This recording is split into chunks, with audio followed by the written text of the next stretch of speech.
Je crois ce qui m'a le plus donné envie de rester, quand vous arrivez dans un terrain qui vous apparaît comme pratiquement vierge et où il y a tout à faire, évidemment c'est super excitant. Il y avait beaucoup de bidonvilles, beaucoup de gens habitaient encore dans des maisons extrêmement modestes et tout, très pauvres.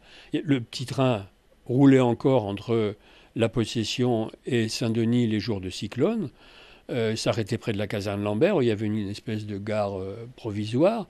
Les routes étaient minuscules.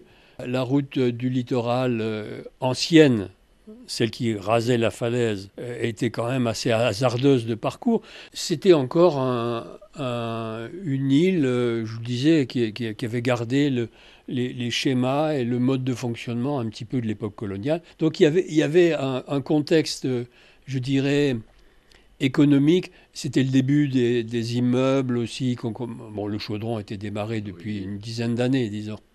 Mais c'était pas encore entièrement bâti comme maintenant.